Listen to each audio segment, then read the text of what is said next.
வணக்கமுங்க.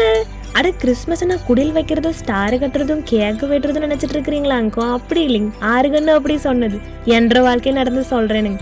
கண்ணு நாங்க 800 மலை ஏறி பண்ணாத பிரார்த்தனை இல்லைங்க, வடிக்காத கண்ணீர் இல்லைங்க, தேடாத சாமி இல்லைங்க, பண்ணாத பூசை இல்லைங்க, இம்புட்டு அலைஞ்சும் பிரச்சனை மாறின பாடு இல்லைங்க என்ற குடும்பத்துல. அப்பதானுங்க இருண்டு போன என்ற வாழ்க்கையில விளக்கேத்தி வச்ச மாதிரி மகராசனா ஏசுநாதர் வந்தாராக்கும். ஐயோ அந்த சந்தோஷம் இருக்குதுங்களாமனி எனக்கு சொல்ல தெரியவே இல்லைங்க, சொல்ல முடியலைங்க. மனசு பூரா அம்பிட்டதே அப்படி லேஸ் ஆகிட்டுங்க.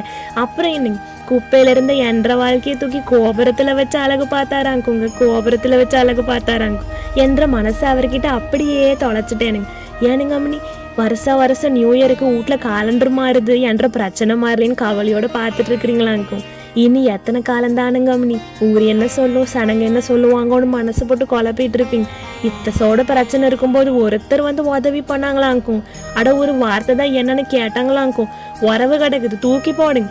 ஏசுநாதர் நமக்காக தானுங்க அவர் ஸ்தானத்தை, அவர் சிங்காசனத்தை விட்டுட்டு இறங்கி பூமிக்கு வந்தாருங்க.